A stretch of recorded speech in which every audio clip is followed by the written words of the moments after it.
M Kumar mathematics classes.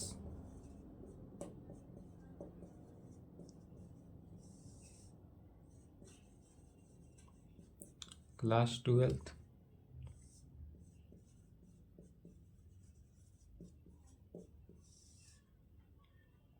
Lecture 1। आज देखते हैं लीनियर प्रोग्रामिंग।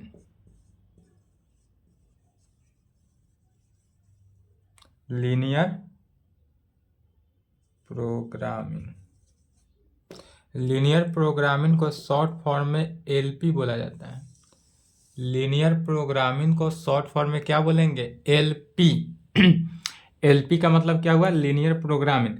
यह लीनियर प्रोग्रामिंग जो है मोर इम्पोर्टेंट चैप्टर है। यह जो चैप्टर है मोर इम्पोर्टेंट चैप्टर है। मोर इम्पोर्टेंट चैप्टर कितना? 12। यह 12 चैप्टर है लीनियर प्रोग्रामिंग। इससे एक क्वेश्चन आएगा जो 5 नंबर का आएगा। 5 नंबर का क्वेश्चन 4 क्लास करना है, 4 से 5 क्लास में समाप्त हो जाएगा। 4 क्लास करना है, 4 या 5 क्लास, और उसके बाद एक क्वेश्चन बना कर आना है एग्जाम में। तो इसको लिए लीनियर प्रोग्रामिंग को कैसे सॉल्व किया जाता है, तो मेथड ऑफ सॉल्यूशन मैंने जो लीनियर प्रोग्रामिंग है हमारे पास जो एलपी है, एलपी को 2 प्रकार से सॉल्व किया जाता है। एक होता है ग्राफिकल मेथड और दूसरा होता है सिंप्लेक्स मेथड। तो ग्राफिकल मेथड होता है, दूसरा क्या होता है? सिंप्लेक्स मेथड होता है। तो इसमें देखेंगे कि ग्राफिकल मेथड में क्या होता है और सिंप्लेक्स मेथड में क्या होता है। तो दोनों आपको 12th क्लास में ग्राफिकल मेथड से ही सॉल्व करके आना है। सिंप्लेक्स मेथड आपको यहाँ पे नहीं है, तो सिर्फ और सिर्फ ग्राफिकल मेथड देखना है। तो इसलिए लिखेंगे थ्योरम। इस थ्योरम को ही एक बार देख लेना है और इसके बाद थ्योरम के अकॉर्डिंग ही चलेगा। कहेंगे explain graphical method to solve LP problem. Theorem में क्या कहेंगे? एक्सप्लेन ग्राफिकल मेथड, मैंने ग्राफिकल मेथड को एक्सप्लेन करना है और टू सॉल्व एलपी प्रॉब्लम, और इससे ग्राफिकल मेथड से लीनियर प्रोग्रामिंग को सॉल्व करना है। तो ग्राफिकल मेथड को अच्छे से समझ लेंगे और जैसा ग्राफिकल मेथड होगा उसी प्रकार इसका सॉल्यूशन होगा। या थ्योरम थोड़ा लॉन्ग है, तो अगर क्लास लॉन्ग जाएगा तो लॉन्ग चलेगा, बट थ्योरम को कंप्लीट करके ही छोड़ेंगे। इसका आंसर लिखेंगे।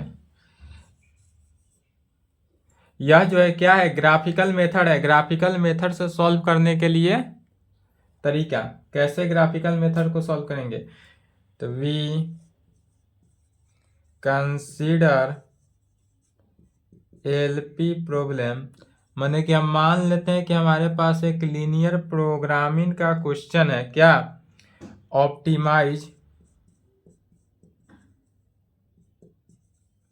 यदि करते हैं z इज इक्वल टू, इस प्रकार से दिया रहेगा c1x1 प्लस c2x2।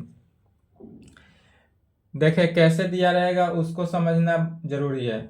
तो वी कंसीडर एलपी प्रॉब्लम, सबसे पहले हम मान लेते हैं कि यदि हमारे पास कोई लीनियर प्रोग्रामिंग का क्वेश्चन होगा उसमें ऑप्टिमाइज होगा। कैसा ऑप्टिमाइज होगा? तो z is equal to c1x1 plus c2x2 के फॉर्म में। z is equal to c1x1 plus c2x2। तो इसके लिए सब्जेक्टेड टू कांस्टेंट, इसका कांस्टेंट का सब्जेक्टेड क्या होगा?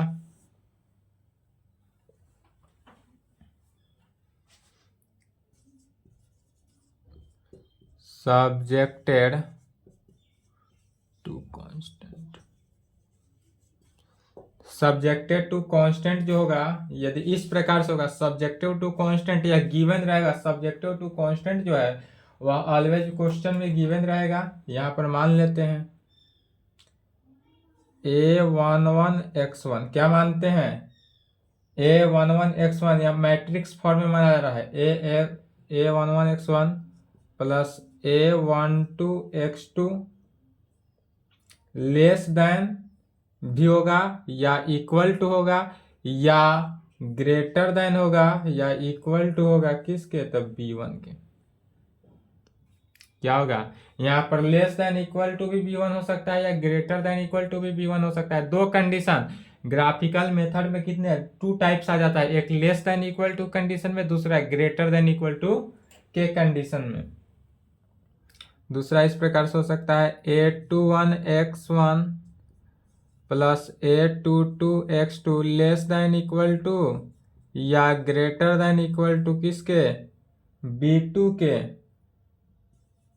A31x1 plus A32x2 less than equal to कहें या ग्रेटर देन इक्वल टू किसके, B3 के। लेस देन इक्वल टू या B3 के। एंड इसके साथ साथ एक और दिया रहेगा, एंड नॉन निगेटिव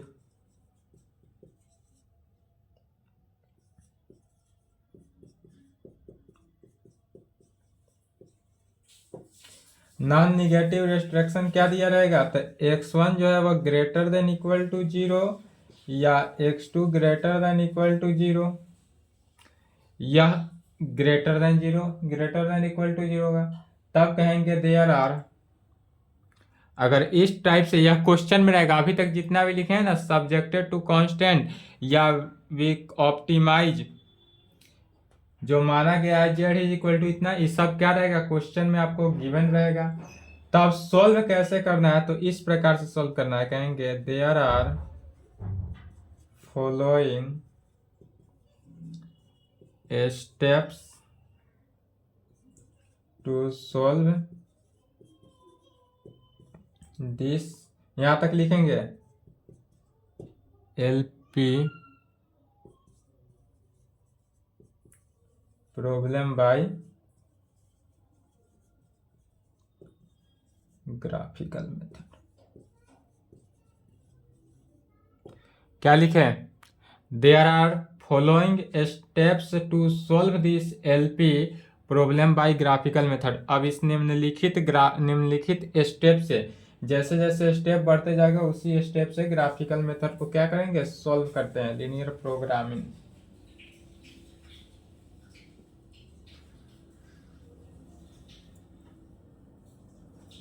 लिख लिए।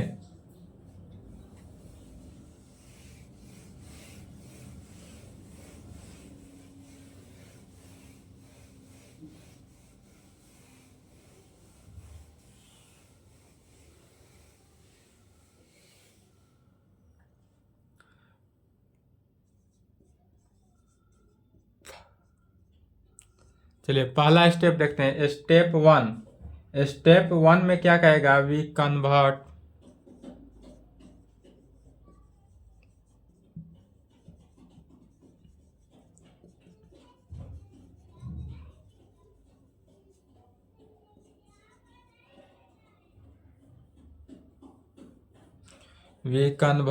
all constant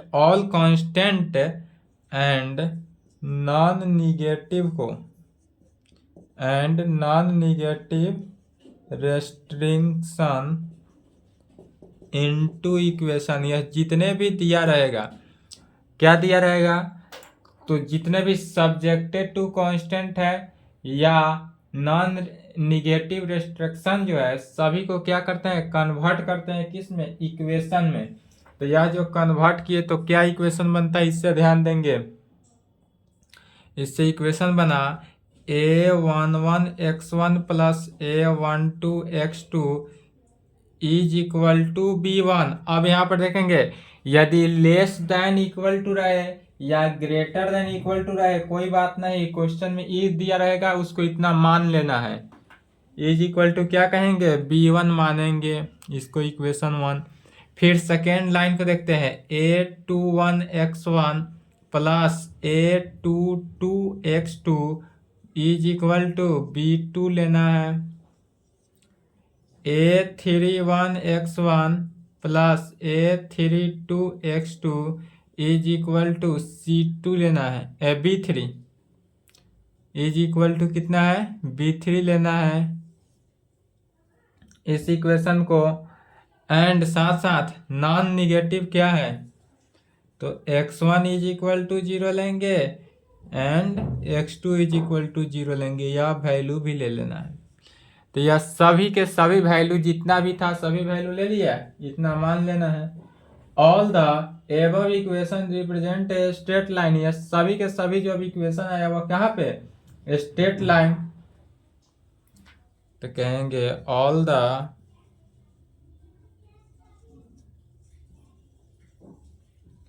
above equation, all the above equation represent a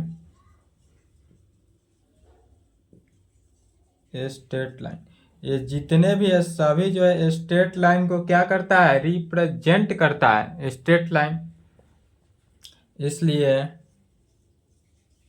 we draw the graph of each line, इसलिए अब जितने भी लाइन रहेगा उस पूरे लाइन को क्या करते हैं, पूरे लाइन को ग्राफ में कन्वर्ट करते हैं। All the above equation represent a straight line, we draw the graph of each line, प्रत्येक लाइन का ग्राफ निकालते हैं पहले। यह तो पहला स्टेप हुआ। दूसरा स्टेप में इसका ग्राफ निकालते हैं।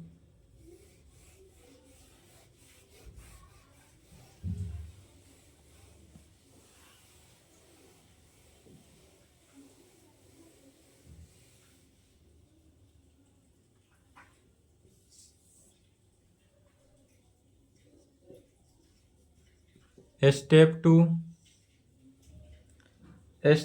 टू में कहेंगे यदि x1, यहाँ इक्वेशन 4 में देखेंगे x1 0 और x2 भी 0 हो, तब उस कंडीशन का ग्राफ क्या होगा। यह लाइन ले लेते हैं, यदि यह क्या है, x1 लाइन है और यह x2 लाइन है, यह यदि ओरिजिन से जा रहा है तो x1 0 कहाँ होगा, तो x1 का वैल्यू 0 है, अर्थात x2 लाइन पर ना x1 0 होगा। ध्यान देंगे x2 लाइन पर x1 का वैल्यू 0 होगा और x1 लाइन पर किसका, तो x2 का वैल्यू 0 होगा। चूंकि यहाँ पर बोल रहा है x1 0 और यह x1 लाइन है, तो यह x1 लाइन पे नहीं, x1 लाइन पे x2 का वैल्यू 0 होता है और x2 लाइन पर x1 का वैल्यू 0 होता है, उल्टा चलता है। तो यह जो होगा पहला कंडीशन लेकर चले हैं किसके लिए, तो x1 0 और x2 0 के लिए लेकर चला गया है। इसमें कहेंगे we take x1 is equal to 0 and x2 is equal to 0 as a coordinate और at a coordinate axes that is x2 is equal to 0, और यह x2 इज इक्वल टू 0 जो है रिप्रेजेंट करता है किसको, रिप्रेजेंट x1 एक्सिस को। यह x2 इज इक्वल टू 0 जो है x1 एक्सिस को क्या कर रहा है, रिप्रेजेंट कर रहा है। And x1 is equal to 0 जो है वह, या x1 इज इक्वल टू 0 किसको रिप्रेजेंट कर रहा है, तो रिप्रेजेंट x2 एक्सिस, या जो है x2 एक्सिस को रिप्रेजेंट किया। समझ गए। स्टेप 3 देखेंगे। स्टेप 3 नहीं, अभी और है ना, यह तो एक लाइन के लिए हुआ। दूसरा लाइन के लिए देखते हैं। यदि कोई इस प्रकार से ग्राफ हो, यह x1 एक्सिस या x2 एक्सिस ले लेते हैं, या तो ओरिजिन है ही।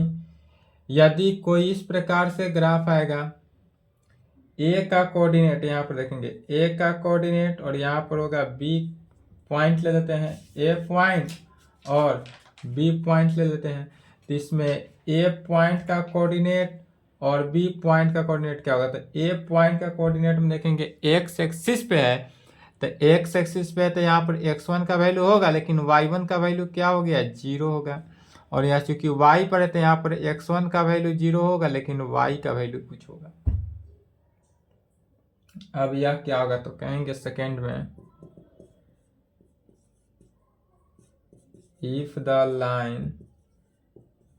लाइन 1 को लेकर चलते हैं, यदि इफ द लाइन, और यह जो लाइन है लाइन 1 को लेकर चला गया है, यह ए बी जो लाइन है, ए बी लाइन किसका इक्वेशन, तो a11x1 plus a12x2 is equal to b1 का, यह जो ए लाइन लेकर चले ए बी लाइन जो है, यह ए बी लाइन किसको रिप्रेजेंट कर रहा है, तो a11x1 plus a12x2 plus is equal to b1 को लेकर चल रहे हैं। तब इस पॉइंट से 1 जो कट किया, cut x1 axis at point,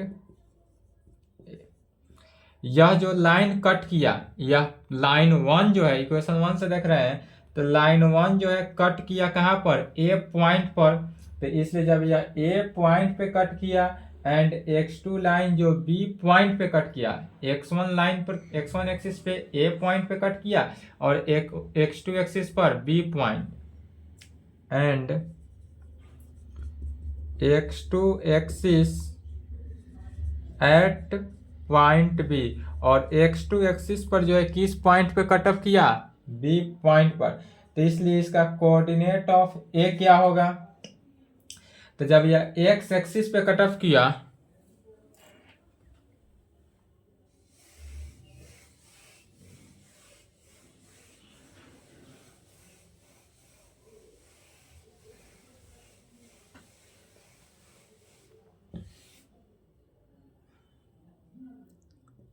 इसलिए कोऑर्डिनेट ऑफ ए का कोऑर्डिनेट क्या होगा, सो ध्यान देंगे। तो यह लाइन का इक्वेशन हमारे पास a11x1 plus a12x2 is equal to b1 है, और यह x1 एक्सिस पे कट ऑफ किया तो a पॉइंट पर कट ऑफ है, तो यहाँ पर x1 में क्या है, x2 का वैल्यू 0, तो इसमें x2 का वैल्यू 0 रखेंगे, तो a11x1 plus a12 into 0, x2 का वैल्यू 0 हो जाता है चूंकि, इज इक्वल टू b1, तो a11x1 is equal to b1, तो इसलिए x1 का वैल्यू कितना हो गया, b1 बाई a11, तो a पॉइंट का जो कोऑर्डिनेट हुआ वह क्या हुआ, b1 डिवाइडेड बाई a11 और 0, a पॉइंट का कोऑर्डिनेट निकल गया, a पॉइंट का कोऑर्डिनेट एंड b पॉइंट का coordinate, and coordinate of b। अब फिर देखेंगे b पॉइंट का कोऑर्डिनेट तो एक 0 होगा ही, b पॉइंट के कोऑर्डिनेट में x एक्सिस का वैल्यू 0 हुआ, लेकिन y वाला में देखेंगे तो इसी में यह इक्वेशन दिया हुआ है, तो x2 एक्सिस पे है, तो जब यह x2 एक्सिस पे है तो x1 का वैल्यू 0, अर्थात a11 इंटू 0, x1 का वैल्यू 0 हो जाता है, अब plus a12x2 is equal to b1, अर्थात a12x2 is equal to b1, तो इसलिए x2 का वैल्यू कितना निकला, b1 बाई a12, तो इसलिए जी इसका पॉइंट हो गया 0 और b1 डिवाइडेड बाई a12, तो इसका b का क्या हुआ, b1 डिवाइडेड बाई a12 निकला, और a का निकला कितना, b1 डिवाइडेड बाई a12। समझ गए, कोऑर्डिनेट ऑलवेज, लाइन जो कट ऑफ करेगा उसी लाइन को लेकर क्वेश्चन जब बनाएंगे तो सभी में कोऑर्डिनेट निकालना पड़ेगा, तो जो लाइन कट ऑफ करेगा उसी लाइन को लेकर उसका उस पूरे के पूरे पॉइंट का कोऑर्डिनेट निकालना पड़ेगा, मेन यही होता है कोऑर्डिनेट निकालना।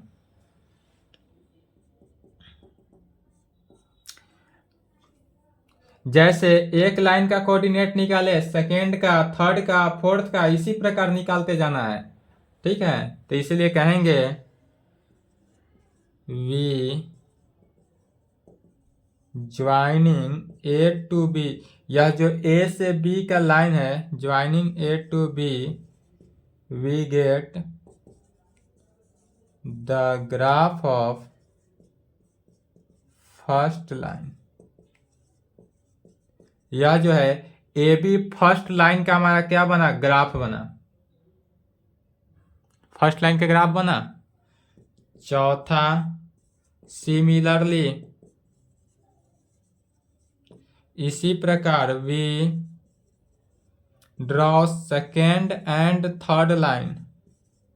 सेकेंड एंड थर्ड लाइन का कोऑर्डिनेट निकालेंगे सिमिलरली इसी प्रकार, फिर उसका ग्राफ होगा।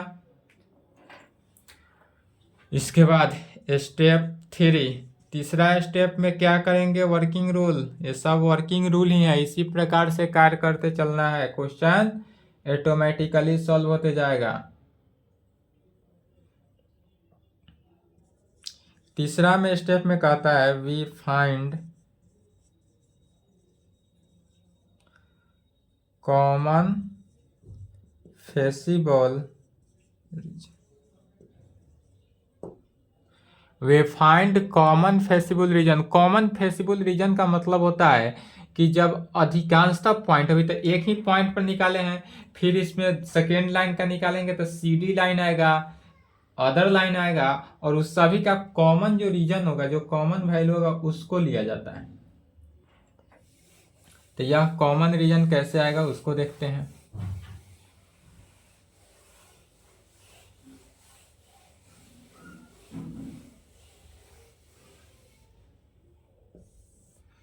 Common feasible reason,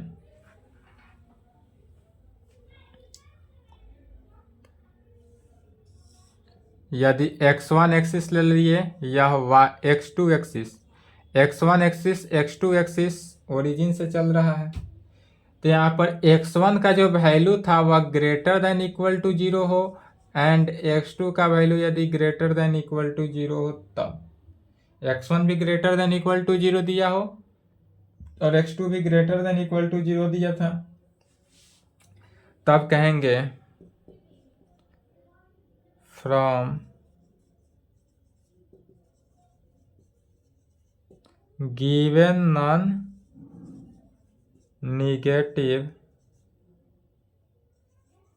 restriction, from given non negative restriction, जो हमारे पास गिवन है नॉन नेगेटिव, नॉन नेगेटिव यही दिया हुआ था, तो इस नॉन नेगेटिव से देखेंगे तो हम क्या पाए, विच shows that feasible region occurred in first quadrant.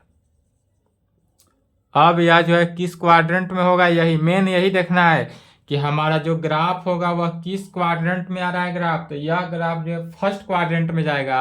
यदि हमारा ग्रेटर देन इक्वल टू 0 माने 0 से बड़ा हो या 0 के इक्वल हो नॉन निगेटिव रीजन, तब वो हमारा ग्राफ किधर गया, फर्स्ट क्वाड्रेंट में। Second, every straight line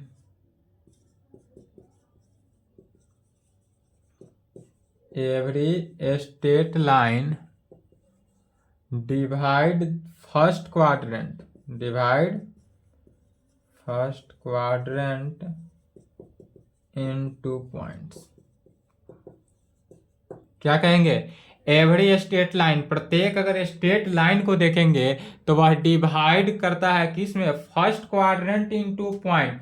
first quadrant का 2 पॉइंट में जब यह डिवाइड किया तब इसका जैसे कि ग्राफ होगा, यह x1 axis x2 axis origin से होकर जा रहा है, ओरिजिन तो 0 0 है, तो पहले यह लाइन AB लाइन ले लीजिए, यह लाइन क्या है, AB लाइन है, और यहाँ स्टेप 1 में क्या है, x1 ग्रेटर देन है, मैंने फर्स्ट क्वाड्रेंट में, तो यह वैल्यू को कलर करेंगे, कलर करना है मेन, तो यह कलरिंग हुआ। अब यह कह रहा है क्या, every straight line divide first quadrant in 2 point, 2 point से फर्स्ट क्वाड्रेंट में डिवाइड हो रहा हो तब यह कंडीशन अप्लाई करेंगे। फिर यदि 1 पार्ट कंटेन ओरिजिन, यहां पर दिया हुआ है क्या, 1 पार्ट ओरिजिन से कंटेन कर रहा है, तो कहेंगे 1 part contain origin 0 0 and other part does not contain 0 0। माने एक पार्ट तो 0 0 कर रहा है, अदर पार्ट 0 0 कंटेन नहीं किया, तो यह इधर भी हुआ और यह लाइन इधर भी चल सकता है, बाहर भी चल, ठीक है। और यदि दोनों के दोनों ओरिजिन की तरह हो तो सिर्फ इधर की पार्ट को आते हैं।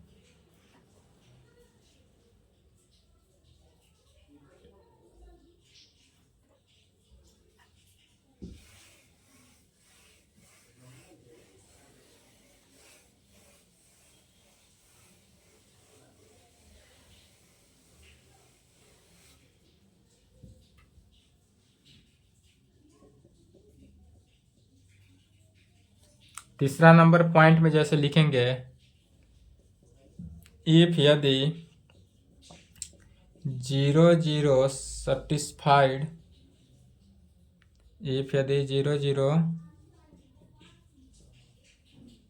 सेटिस्फाई गिवन कांस्टेंट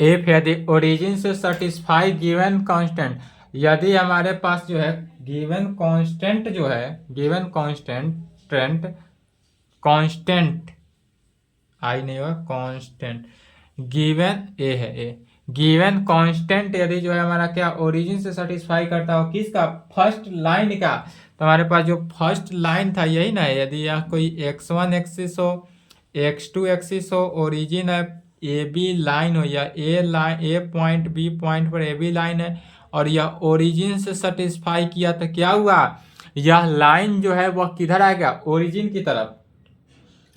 यदि यह ओरिजिन की तरफ मूव किया तो यह ओरिजिन में आया, तो इसका फेसिबल रीजन जो हुआ वह कहाँ पे था, corresponding line which contain origin. यह जो है इसका क्रॉसपॉन्डिंग लाइन जो है वह कहाँ से, ओरिजिन पे ही कंटेन कर रहा है। अर्थात कह सकते हैं feasible reason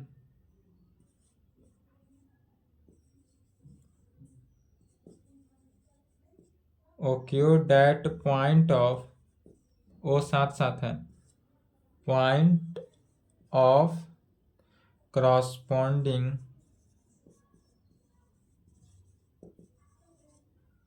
line which contain, यह जो है corresponding लाइन है जो कंटेन कर रहा है कहाँ पे, 0 0 पर।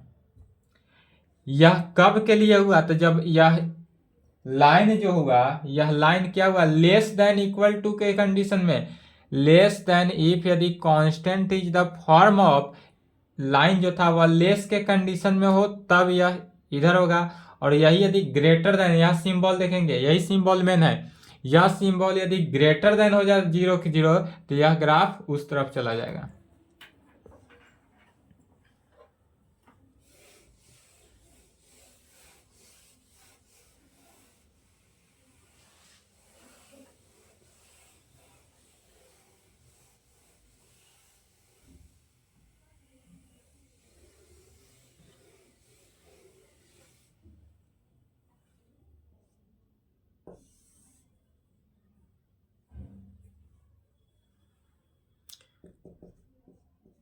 इफ यही यदि ओरिजिन से 0 0, यहाँ पे क्या था, 0 0 जो सेटिस्फाई किया था इस रीजन को, अब यहाँ पे सेटिस्फाई नहीं करेगा तो कहेंगे डज नॉट।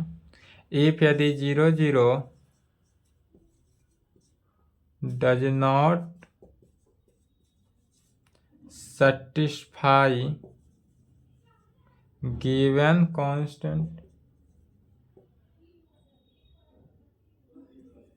कांस्टेंट लिखेंगे, कांस्टेंट, कांस्टेंट मतलब क्या हुआ, जो दिया हुआ कांस्टेंट हो, अर्थात कहेंगे ब्रैकेट में इफ कांस्टेंट, कांस्टेंट क्या हुआ, तो constant is in the form of, यहाँ पर कांस्टेंट या देखेंगे a11x1 plus a12x2 greater than equal to 0 के कंडीशन में हो, देन तब यह था क्या, लेस देन इक्वल टू 0। यहाँ पर जो कांस्टेंट है वह लेस देन इक्वल टू 0 और यहाँ पर जो कांस्टेंट दिया हुआ है वह क्या है, ग्रेटर देन इक्वल टू 0। तब इसका फिगर क्या होगा सो देखेंगे, x1 line, x2 line axis, origin, A B point है। अब तो यह ओरिजिन को सेटिस्फाई नहीं किया, क्या कर रहा है, if 0 0 does not satisfy given constant, तो यह ग्रेटर देन है मैंने 0 से 12, यह लेस देन था मैंने यह ए बी जो है 0 के इक्वल भी हो सकता है या 0 से छोटा होगा, तो 0 की तरफ ग्राफ था। लेकिन यहाँ पर तो बोल रहा है कि यह 0 से बड़ा होगा या 0 के इक्वल, तब इक्वल ना कर 0 से 12 के कंडीशन में जाएंगे, तो 0 से बाहर क्या हुआ, बाहर की तरफ। तो यह ग्राफ जो हुआ ओरिजिन से बाहर की तरफ होगा। तब कहेंगे देन फिजिबल रीजन, इसका जो फिजिबल रीजन होगा कंटेन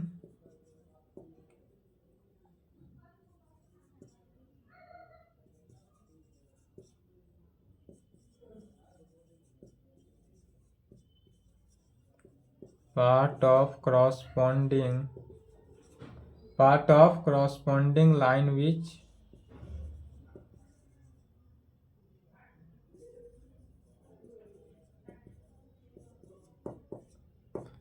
content क्या पर 0 0 पे, या 0 0 कंटेंट पे पास किया। फिर एक और स्टेप उसके बाद जाते हैं, पांचवा स्टेप में इसी में कंडीशन है। उसके बाद कहेंगे we find the region which satisfy all constraint called common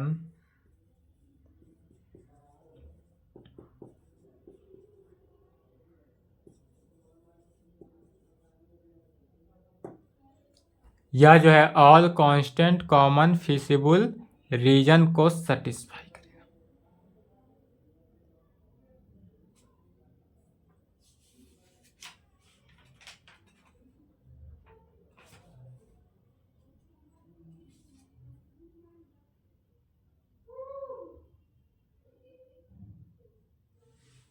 ठीक है, यहां तक हो जाएगा। इसके बाद क्या निकालते हैं, जब ग्राफ हमारा कंप्लीट हो जाएगा कि यह ग्राफ जो है ओरिजिन की तरफ आएगा या ओरिजिन से बाहर जाएगा, तब इसका कोऑर्डिनेट निकालते हैं।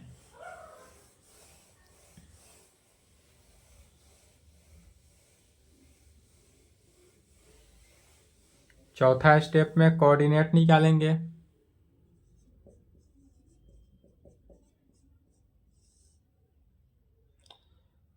स्टेप 4 में कहेंगे वी फाइंड कोऑर्डिनेट।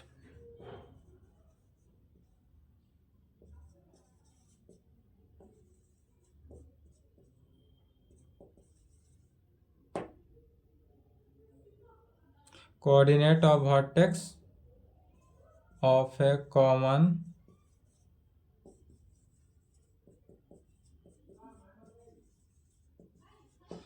चौथा स्टेप में क्या कहेंगे, तो चौथा स्टेप में इस जो ए का पॉइंट हो, बी पॉइंट हो, अदर पॉइंट हो, उस सभी पॉइंट का कोऑर्डिनेट निकालेंगे। उसके बाद स्टेप 5,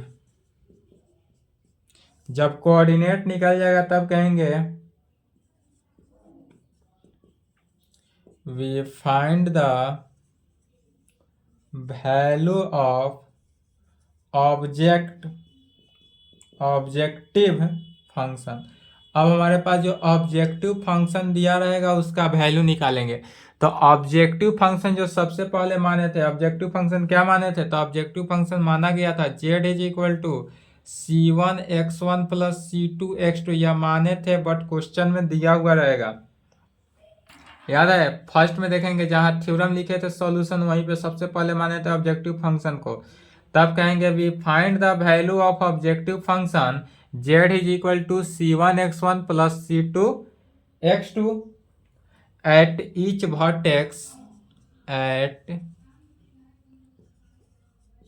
वर्टेक्स ऑफ ए किसका कॉमन फिजिबल रीजन का कॉमन फिजिबल रीजन। इसका क्या करेंगे तो z का वैल्यू निकालेंगे। जब z का वैल्यू निकल जाए तब वह मैक्सिमम वैल्यू है या मिनिमम है वह देखते हैं, वह दिया हुआ रहेगा। तब स्टेप 6 में कहेंगे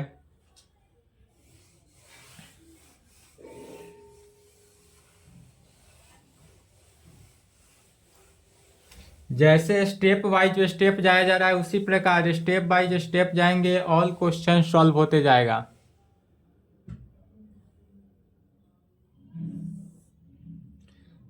स्टेप 6 छठा स्टेप में कहेंगे कि इफ यदि हमको पता हो कि we have to find maximum Z, यदि इस प्रकार से दिया रहेगा क्वेश्चन, मैक्सिमम जेड दिया रहे या मिनिमम जेड दिया रहेगा, तो जब मैक्सिमम जेड दिया रहे पहला कंडीशन लिख लेंगे, मैक्सिमम जेड के लिए क्या करेंगे और मिनिमम के लिए क्या कहेंगे। तो कहेंगे इफ यदि we have to find maximum Z then तब we check at which vertex the value of objective function Z is maximum. देखे क्या लिखे, तो इफ यदि we have to find maximum Z, यदि हमको क्वेश्चन में दिया रहे मैक्सिमम जेड का वैल्यू निकालना हो, तो जब मैक्सिमम जेड का वैल्यू निकालना हो तब देन पहले चेक एट विच वर्टेक्स, जितना भी उस फंक्शन में वर्टेक्स दिया रहेगा सभी वर्टेक्स को चेक करेंगे। कहाँ पे चेक करना है तो ऑब्जेक्टिव फंक्शन जेड, जो objective function Z is equal to c1x1 plus c2x2 दिया रहे, उस ऑब्जेक्टिव फंक्शन जेड पर चेक करेंगे कि यह मैक्सिमम वैल्यू किस पॉइंट का है, और जो कोऑर्डिनेट का मैक्सिमम वैल्यू होगा वही हमारा आंसर होगा। The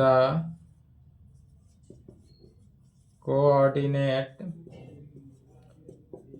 of that vertex is the